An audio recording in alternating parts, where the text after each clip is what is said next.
तो स्टार्ट करते हैं। आज क्या स्टार्ट करेंगे भैया? आज स्टार्ट करेंगे हम क्लास 10 का बहुत प्यारा, बहुत ज़्यादा इंपॉर्टेंट टॉपिक जो है एक्सोथर्मिक और एंडोथर्मिक रिएक्शन में डिफरेंस क्या होते हैं। और ये आपको एग्जाम में पूछा जा सकता है, आपके मिड टर्म में भी, फाइनल टर्म में भी, यूटी में भी।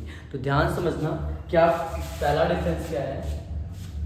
तो पहला बोलता है एक्सोथर्मिक और एंडोथर्मिक में सबसे पहला डिफरेंस है heat is released to the surrounding.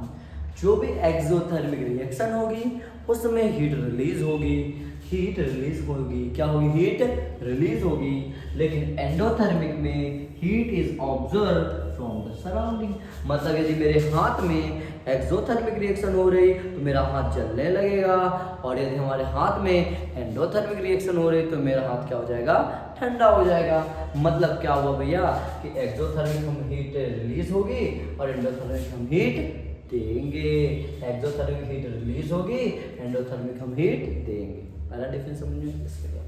दूसरा, द सराउंडिंग बिकम हॉट। जो हमारा सराउंडिंग होगा जहाँ पे एक्सोथर्मिक रिएक्शन हो रही है वो क्या हो जाएगा? गर्म हो जाएगा, हॉट हो जाएगा। The surrounding become cooler. जो हमारा एंडोथर्मिक रिएक्शन जहाँ होगी, जैसे मेरे हाथ में होगी तो मेरा हाथ क्या हो जाएगा? ठंडा हो जाएगा, मतलब कूल हो जाएगा। क्लियर? इस भैया energy of product is less than the reactant। क्या होगा? energy of product is less than reactant।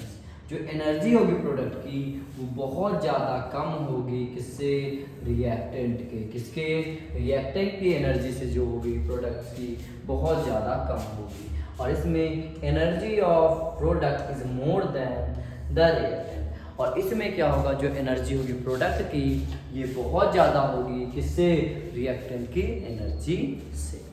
तीसरा पॉइंट समझिए भैया, जो एनर्जी होगी प्रोडक्ट की ना भैया वो बहुत ज़्यादा नहीं होगी, कम होगी किससे? रिएक्टेंट की एनर्जी से। इसमें क्या होगा? जो एनर्जी होगी प्रोडक्ट की भैया बहुत ज़्यादा होगी किससे? एनर्जी ऑफ रिएक्टेंट की। क्लियर? ये तीसरा पॉइंट इतना समझ में, एक बार बताना आया कि नहीं आया। एक बार मैं और इसको रिपीट कर देता हूँ क्योंकि थोड़ा सा टफ है। एक बार और इसको ट्राई करो कि भैया जो एनर्जी होगी किसकी एनर्जी होगी भैया? प्रोडक्ट की is less than the reactant. जो प्रोडक्ट की एनर्जी होगी इस रिएक्शन में रिएक्टेंट से क्या होगी? कम होगी। किसमें? एक्सोथर्मिक में। एंडोथर्मिक की क्या होगी? Energy of product is more than, क्या होगी? More than reactant. जो एनर्जी प्रोडक्ट होगी मोर देन होगी रिएक्टेंट से। क्या होगी? मोर देन किसकी होगी भैया? रिएक्टेंट से। अगला देखो एग्जांपल, बर्निंग ऑफ कोल। ठीक है, कोयले को यदि हम जलाते हैं तो हीट निकलती है। ये किसका एग्जांपल? एक्सोथर्मिक रिएक्शन का एग्जांपल है। मेथेन का और मैग्नीशियम। मेथेन का जलना, मैग्नीशियम का जलना, कोल का जलना सब किसका है? एक्सोथर्मिक रिएक्शन का एग्जांपल है। Clear? Endothermic example, photosynthesis, thermal decomposition of calcium carbonate. Thermal decomposition जो कैल्शियम कार्बोनेट का है एग्जांपल ले सकते हो। और फोटोसिंथेसिस क्या है? ये एंडोथर्मिक रिएक्शन है। और एक्सोथर्मिक क्या है? Burning of coal and methane and magnesium. Clear?